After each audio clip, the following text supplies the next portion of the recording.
तो how to measure the positive and negative, how to measure positive and negative gauge pressure. बघा आता using YouTube मॅनोमीटर. मग आता विचार करा, इकडच्या बाजूला समजा हा पाईप आहे आणि इकडे यूट्यूब मॅनोमीटर आपण जोडलेलं आहे. ओके, एक एंड त्याचा सब्जेक्टेड आहे ॲटमॉस्फिअरला, दुसरा एंड आहे पाईपला कनेक्ट. तो हा पॉझिटिव्ह आहे, ठीक आहे ना. तो इथं आपण काय करूया, ए पॉईंट दाखवतो, याच्यामध्ये लिक्विड असेल कुठला तरी. आता विचार करा, ट्यूबला कनेक्ट करण्याच्या अगोदर लेवल सेम होती समजा, नंतर लेवल जी ना डिस्प्ले झाली, तर हे फायनल लेवल मला दिसायला भेटेल. लक्षात घ्यायचं, जिकडे पाईप आहे त्याच्या ॲपोजिट लिंबमध्ये, याला लिंब बोलतो आपण, हे जे आहेत ना नळ्या, याला लिंब बोलतो समजा. तर तुम्हाला जर का समजा मर्क्युरीची लेवल इकडे जास्त वाढताना दिसायला भेटत असेल तर नक्की या पाईपमध्ये प्रेशर जास्त होता, म्हणून पॉझिटिव्ह प्रेशर येईल काहीला. पण निगेटिव्ह प्रेशरची डायग्राम जर बघायला गेला बाळांनो, तर तुमच्या लक्षात येईल निगेटिव्ह प्रेशर म्हणजे आपण बीडी कशी ओढतो, व्हॅक्यूम कसा क्रिएट होतो, बरं ना. आतमध्ये जेव्हा तुम्ही एखादा श्वास सोडताय तर ते व्हॅक्युमी. ओके, मग त्या केसमध्ये काय होणार आहे बघा, त्या केसमध्ये आपल्याला लक्षामध्ये येईल की जो मर्क्युरी आहे, हे बघा, जॉईंट करण्याच्या अगोदर एवढी लेवल होती, पण नंतर त्याची लेवल चेंज झाली आणि मर्क्युरी इकडे वरती येऊन गेला. तुम्ही कळालं का तुम्हाला? लक्षात घ्या, ही राईट लिंब आहे, ही लेफ्ट लिंब आहे. राईट लिंबमध्ये लेवल जर का मर्क्युरीची जास्त असेल तर पॉझिटिव्ह गेज प्रेशर, लेफ्ट लिंबमध्ये जर का मर्क्युरीची लेवल जास्त असेल तर व्हॅक्यूम प्रेशर किंवा निगेटिव्ह प्रेशर. आता मोजायचं कसं, म्हणून सगळ्यांनी मन लावून बघा. चला, मला इथं कळतं आहे की इथे पाईपमध्ये कुठला तरी लिक्विड आहे, तो आपण याला बोलू समजा रो ऑफ लिक्विड. याची जी डेन्सिटी ती किती आहे, तो याची स्पेसिफिक ग्रॅव्हिटी जी होती त्याच्यापासून मी रो बनवून टाकला. आणि हा जो मर्क्युरी आहे याचा काय असतो, रोयम असतो. किती असतो हा, 13,600 किलोग्रॅम पर मीटरचा क्यूब. ओके का, या पद्धतीने राहतं. आता मी काय बोलतोय की समजा, हे बघा, तुमच्या लक्षामध्ये काय येईल की इथून तर इथपर्यंत ही जी उंची आहे बाळांनो, याला आपण बोलून देऊ H1. काय बोलून देऊ आपण याला H1. आणि दुसऱ्या बाजूला ही जी उंची आहे याला आपण बोलून देऊ H2. तर तुमच्या लक्षामध्ये काय येईल आता बघा, या इथला प्रेशर तुम्हाला मोजायचा आहे, तर इथला प्रेशर काय असणार आहे, PA. काय राहणार आहे, प्लस तुम्ही या उंचीमुळे प्रेशर काय येईल आपल्याकडे, रो जी H1. नाही समजलं रे, तो PA प्लस रो जी H1. ओके, पुढे जर बघायला गेला तर इकडच्या बाजूला काय येईल बाळांनो, हे मर्क्युरीची उंची आहे ना. अरे, balancing the column of fluid by another, असं गायब करून टाकायचं. हे गायब केलं का, इकडे किती लोक आहेत, इथला प्रेशर आणि उंचीमुळे येणारा प्रेशर 1 2, किती लोक आहेत इकडे 2, पण पलीकडे बाळा फक्त उंची आहे. याचा अर्थ असा आहे, हे बघा, ही लाईन कट होऊन गेली, तो इकडे काय आहे, यातला प्रेशर हा PA, इथलं उंचीमुळे प्रेशर काय आला H1. आणि दुसरं तुमच्या लक्षामध्ये काय येईल की इकडच्या उंचीमुळे प्रेशर आहे, तो म्हणून PA प्लस रो जी H1. आणि इकडे काय येईल बाळांनो, रोयम जी H2. या पद्धतीने मोजता येईल. नाही समजलं का?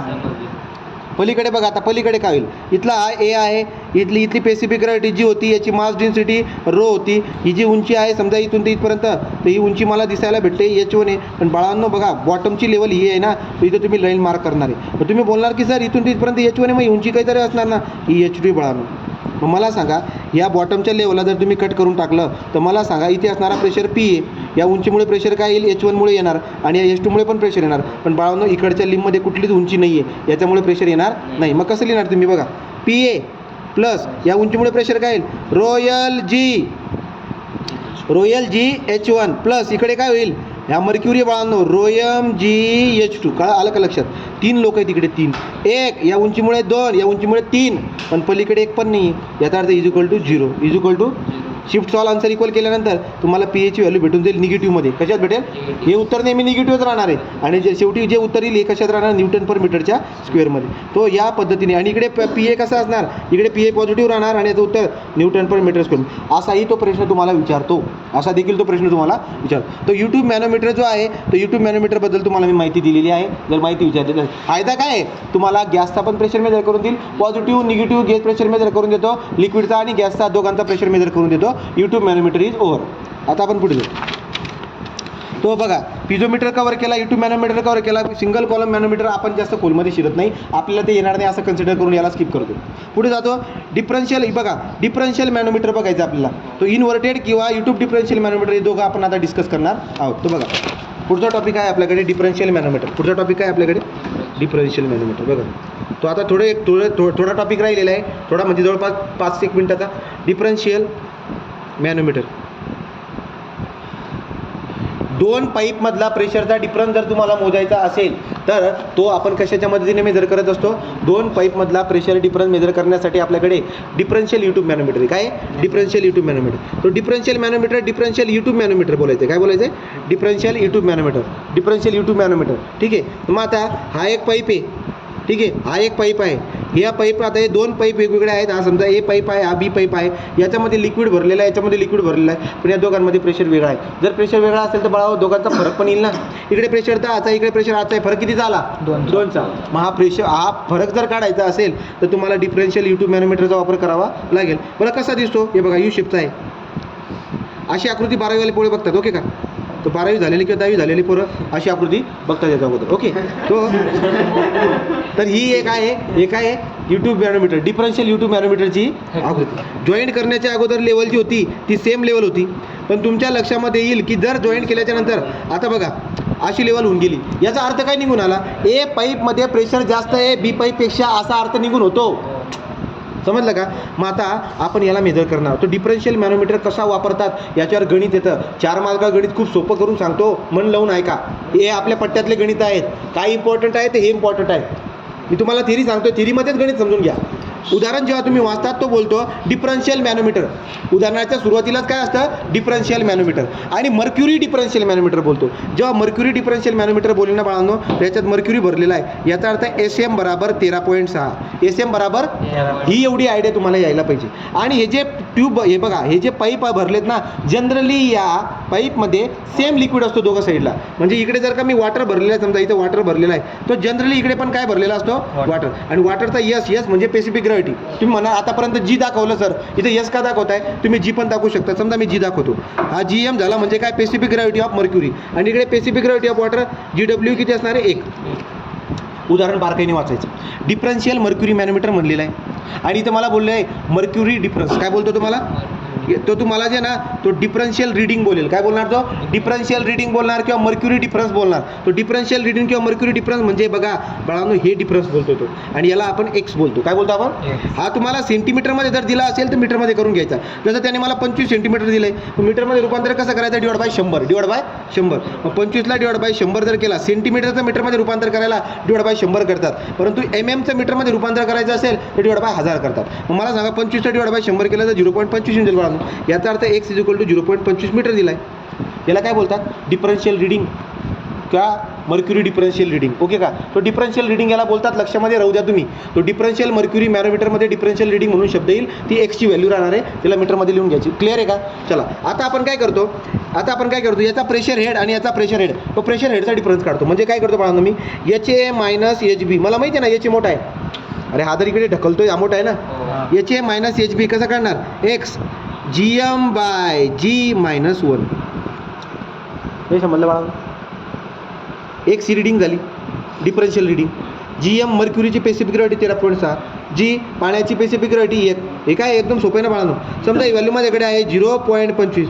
GM किती आहे? 13.6. G किती आहे? 1 - 1. किती उत्तर येते? HA - HB जर तुम्ही काढला बाळांनो, त्याचं उत्तर किती येते सांगा? काढून बघतो बघा. तो 0.25 इंटू, आपण जर का ब्रॅकेटमध्ये गेलो इकडे तर इथं काय आहे? 13.6 डिवाइड बाय 1 मायनस 1. किती उत्तर येते बाळांनो बघा? हे 3.15 आहे. किती आहे? याला बोलतात, हे आहे उंचीचा डिफरन्स. पण मला प्रेशरचा डिफरन्स पाहिजे. हे कशाचा डिफरन्स आहे? कशाचा डिफरन्स? हेड आहे, हाईटचा डिफरन्स आहे. पण प्रेशरचा डिफरन्स कसं काढणार? 9 PA - PB काढायचं आहे. कसं काढणार? ρg HA - HB. किती सोपं आहे, नाही समजलं का? तो कॅल्क्युलेटरमध्ये जसं आहे तसं राहू द्या, ते त्याचा काही प्रॉब्लेम नाही. रो किती? आता रो कुठला घ्यायचा? अरे तुम्ही कशाचा? पाण्याचा मोजताय ना, पाण्याचा मोजताय, त्याचा रो किती असणार आहे? 1000. किती राहणार? 1000. मुंबईचं टाका 1000. जी किती आहे? 9.81. आणि बाळांनो हे चालू किती काढलं? 3.15. तो सांगायचं तात्पर्य तुमच्या कॅल्क्युलेटरमध्ये जो 3.15 आलेला आहे त्याला मल्टिप्लाय किती करायचं तुम्हाला? हे बघा 3.15 ऑलरेडी झाला. 9.81 ने मल्टिप्लाय करा इंटू 1000 ने मल्टिप्लाय करा. हे झाला तुमचा प्रेशर. हा काय झाला? प्रेशर 30,901.5. बघा तो 30,901.5 न्यूटन पर मीटर स्क्वेअर. या पद्धतीने तुम्हाला प्रेशर डिफरन्स येऊन जाईल. इतकं इझी आपल्याला भेटणार नाही. क्लिअर आहे का? तो प्रेशर डिफरन्सचा येतो प्रश्न, येतो 101% येतो. उद्या येणार. क्लिअर आहे का? ठीक आहे. तो हे झालं डिफरन्शियल मॅनोमीटर. डिफरन्शियल मॅनोमीटर झाला. इन्व्हर्टेड पण असतो. इन्व्हर्टेड डिफरन्शियल मॅनोमीटरची आकृती डायरेक्ट देऊन देत होतो, पण ते आलं बी तरी त्याला याच पद्धतीने सॉल्व्ह करायचं आहे, मी दिमाग लावणार नाही. तो आपल्याकडे डिफरन्शियल मॅनोमीटरचा टॉपिक पण आपण कव्हर करून झालेला आहे. तो आता शेवटचा टॉपिक जो असतो बाळांनो आपला, तो असतो मेकॅनिकल गेजेसमधला. तुम्हाला जर का हाय प्रेशर जर करायचं असेल तर तुमच्याकडे आहे बर्डन ट्यूब. काय आहे? आणि बर्डन ट्यूबसाठी आपल्याकडे मॉडेल आन्सर पेपर पण आहे. आपण मॉडेल आन्सर पेपरकडून जाऊया. ओके, आपल्याला बघायचं बर्डन ट्यूब. काय बघायचं आपल्याला? Burden tube. बर्डन ट्यूबचा टॉपिक बघूया. बघा,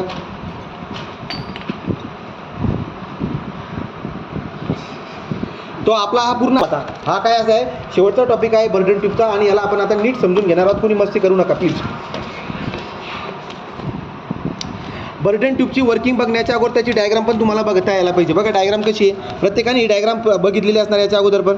ओके, तो याला आपण आता बघा, तुम्ही जर बघायला गेला तर इथे खाली पाईप लावलेला असतो. हा पाईप आहे, ठीक आहे. तो आपण काय करणार, या पाईपपासून हा पाईप इथं आणणार, आणि ह्या बघा तो एक इलेक्ट्रिकल शेपचा हा ट्यूब असतो. तुम्हाला मी ड्रॉ करून पण दाखवतो एकदम साध्या भाषेमध्ये. तो व्यवस्थित मन लावून नका, इथं टाईमपास करू नका. हा पाईप आहे. या पाईपपासून असा एक पाईप काढला आहे पण समजा, आणि याला या पद्धतीने आपण जनरली मोडतो. तर इलेक्ट्रिकल शेपमध्ये हा ट्यूब आपल्याला दिसायला भेटणार आहे बाळांनो, ठीक आहे. तो इलेक्ट्रिकल शेपमध्ये तुम्हाला हा ट्यूब दिसायला भेटतो. एकदम साधी डायग्राम तुम्हाला काढून दाखवतोय बघा, ठीक आहे. इथे जे आहे, इथे अशा पद्धतीने कनेक्शन करून दाखवलेलं आहे. आणि एक लास्टची लिंक आपण असं पण घेऊ शकतो. लास्टची जर का समजा तुम्ही लिंक बघायला गेला तर यामध्ये बघा, इथे आपण स्केल दाखवतो. काय दाखवतो? स्केल. म्हणजे मी असं शेप दाखवतो बघा,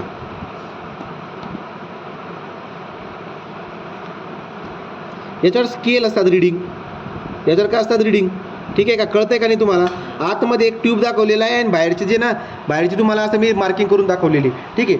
आता पुढे जर बघायला गेला तर याला एक कनेक्शन करून ठेवलेलं असतं बघा. तर याला एक कनेक्शन करून ठेवतो आपण, आणि पुन्हा याला एक दुसरं एक कनेक्शन करून ठेवलेलं आहे. याला कनेक्शन केलेलं जे आहे, याला गिअर मेकॅनिझम इथं जॉईन करून ठेवलेलं राहतं. तो गिअर मेकॅनिझम आहे. याच्यामध्ये गिअर या पद्धतीने दाखवा. तो या पद्धतीने तुम्ही गिअर दाखवायचं बाळांनो, या पद्धतीने गिअर दाखवायचं. ही आकृती ट्राय करायचं की ही आकृती जशी तशी यायला पाहिजे, ठीक आहे. ही आकृती जशी तशी यायला पाहिजे, ठीक आहे. तो या पद्धतीने डायग्राम काढली. मग आता ही जी गिअरची डायग्राम आलेली आहे, इथे एक काटा लावलेला असतो बघा रिडिंगचा. ओके, या पद्धतीने काटा पण लावून द्यायचा. तो एक साधी आकृती मी तुम्हाला काढून दाखवलेली आहे. याची नावं काय असणार आहे आता बघा, तो याची नावं कशी असणार आहे. हा जो ट्यूबमध्ये दाखवलेला आहे, दिसतोय का ट्यूब? बघा, इथून पाणी येणार, या ट्यूबमध्ये जाणार, दिसतोय हा ट्यूब? हा ट्यूब आहे, तो हा ट्यूब आहे. ओके, तो हा जो काही आहे, हा आपला ट्यूब झाला असा, इथून लिक्विड जाणार आहे. तर याला आपण बोलताना काय बोलणार? हा आहे बर्डन ट्यूब. काय? हा बर्डन ट्यूब आहे. ही बाहेरची काय बाळांनो, ही बाहेरची काय स्केल आहे, बाहेरची काय स्केल. इथपर्यंत आले, एका हे टीप आहे, एका हे इथं जो सुरुवातीला असं गोल काढून दाखवायचा, याला काय बोलायचं? टीप. याला काय बोलायचं? टीप. इथं अशी लिंक राहतात, अशी गोल गोल गोल गोल करून दाखवा, याला बोलतात ॲडजस्टेबल लिंक. काय बोलायचं याला? ॲडजस्टेबल लिंक याला बोलतात. पुढे जर तुम्ही बघायला गेलात बाळांनो, तो इथे एक अजून सेगमेंट लिव्हर असतो. इथे हा जो जॉईंट केलेला आहे मी, इथं दाखवा, याला नाव काय द्या? Segment lever. तो लिव्हर येते, सेगमेंट लिव्हर.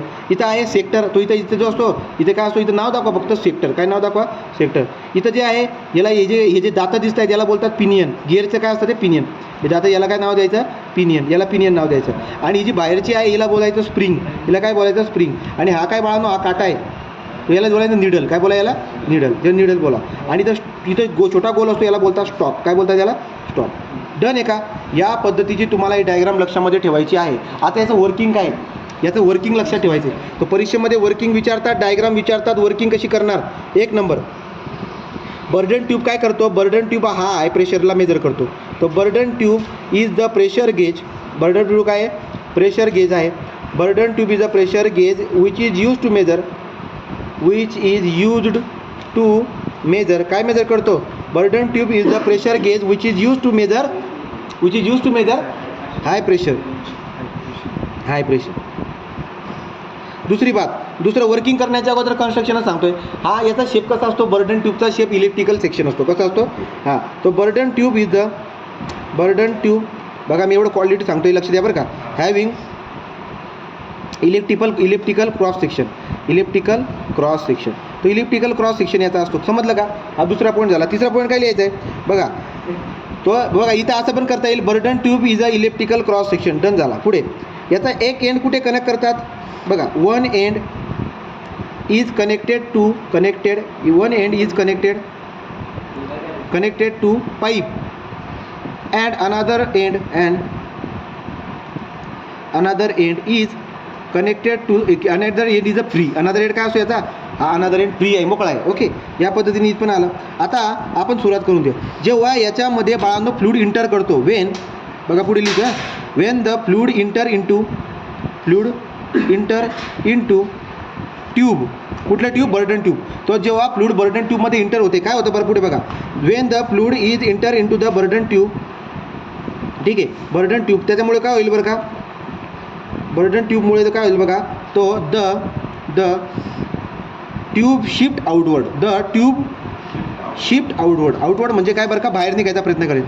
विचार कर, ताट होईल ना ही. याच्यामध्ये जर काकडी फुगा कसा असतो आपला, त्याला वाकून ठेवलेला आहे, त्याच्यात पाणी गेल्यानंतर हा सरळ होईल ना, आलं का. तो Wien the fluid inter into the tube is shift outward. Okay का.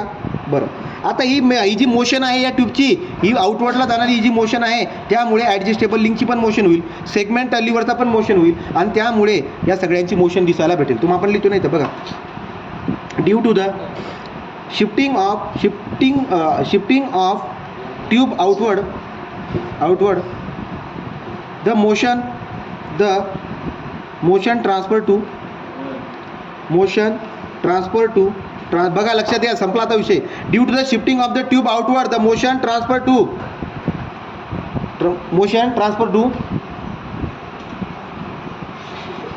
Due to the shift of the tube outward the motion transfer to the pointer and link arrangement. Okay, arrangement. Okay, 6वा point काय आहे, the pointer. या बघा, ज्याला needle बोललोय ना मी, याचा शब्द काय आहे, पॉइंटर. काय हा, पॉइंटर. मग आता काय होईल बरं का, the pointer move over the